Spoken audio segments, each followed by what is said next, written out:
Here with John Ramdeen and Robin Black for Fight News Now Extra. Thank you for tuning in. We have lots of stuff to discuss. We have UFC 192 coming up this weekend as the UFC gets back to a pretty quick pace. And a card that, this is the classic card that the three of us will talk about, where you sit down on a Monday and you look at what's ahead on Saturday. This is a very loaded card, and more important, a lot of fights that have implications in various weight classes. You have a huge welterweight fight between Tyron Woodley and Johnny Hendricks that, if logic comes back into the room, which it doesn't, the winner would be fighting for a title. Even down to Jess Guy and Juliana Pena. I think that Juliana Pena has a big opportunity in that fight. And of course, the light heavyweights are going to be a big focus of Saturday's card. And Joe Benavidez as well.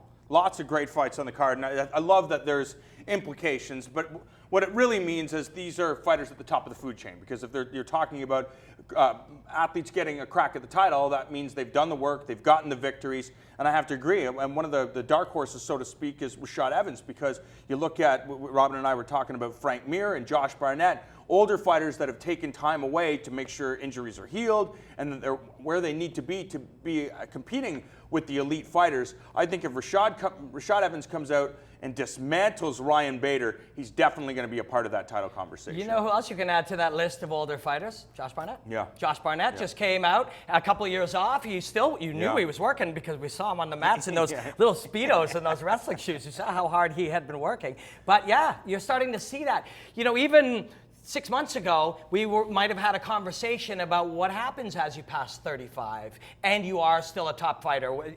Can we expect a progressive decline? Well, you've made some great examples of guys who have been the opposite of that, and we'll see with Rashad. Well, luckily we had Firas here. When Firas was in studio, he was talking about how he likes older fighters because some of the younger guys just don't have that experience. When you have the experience that Josh Barnett and Frank Mir and Rashad Evans, all those guys have been champions. They know how to use their body. They know how to make the right decisions. Their fight IQ has never been higher than it is right now, and you start to see the head movement. You start to see the great decisions, and then you see that they're looking for finishes. So that's why I think these guys I think they still have a number of years left. When this title fight was first made with Daniel Cormier and Alexander Gustafsson, certainly there was a lot of disagreement with the fact that Alexander Gustafsson's last fight was the knockout against Anthony Johnson in January. However, I do look at that, and I understand that as a complaint, but I'll be honest, looking at Saturday, I think we have a much more competitive main event than Daniel Cormier, Ryan Bader would have been. Ryan Bader's a very good fighter. I just don't feel that guy is going to be the top light heavyweight. I mean, he might prove me wrong. No, what fight would you have preferred if you're matchmaking? No, I like this fight. I think Gustafsson, I think he's more dynamic. I think he has more tools. I think Ryan Bader is a meat and potatoes fighter who has a specific skill set, and he utilizes his wrestling with his boxing, and that's how he gets the victory. But again, if people are counting him out, the way to change that, go out and smoke Rashad Evans, and you'll find yourself, people say, oh, okay, maybe this guy is ready for the light heavyweight title. We talked about this on 5 Rounds a little yesterday. It's important. We try to offer you as many perspectives as possible about different aspects, pure sport being one that I like to look at. The reason I sometimes stay away from the words of guys, what words they said, what they said, is because they're very coloring. You know, you hear Dan Cormier going, oh, he's taking a fight after a loss. Cormier just won the belt after a loss. Now, he didn't get knocked out, but he just did that. Cormier's going, oh, his best performance is in a losing battle against John Jones. One of your best performances in a losing battle against John Jones. Cormier will say, well, you know, I learned so much from that. I'm a better... Why couldn't he have learned so much from it?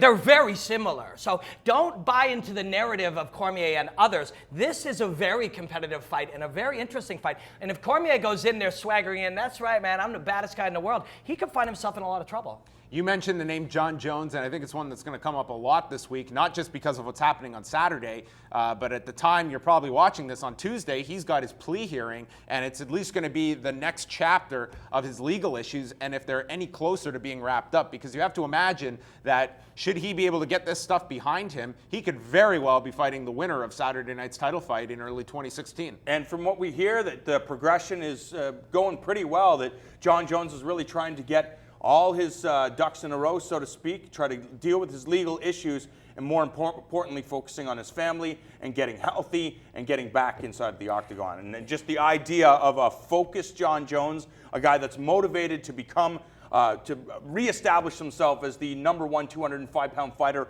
or the best fighter on the planet with new tools and not all those worries of the past is actually a scary Terrifying. If we can separate just John Jones the fighter from anybody's real disgust from him walking away from a car accident with an injured woman and all these other things that are real and they're legitimate and people are going to be flavored and affected by it because that's the culture we live in. We should be offended. We should be angry. But if we can just separate that out for a moment, damn right he should be fighting the winner of this. Nobody's ever been able to beat this guy. He is the best light heavyweight in the world.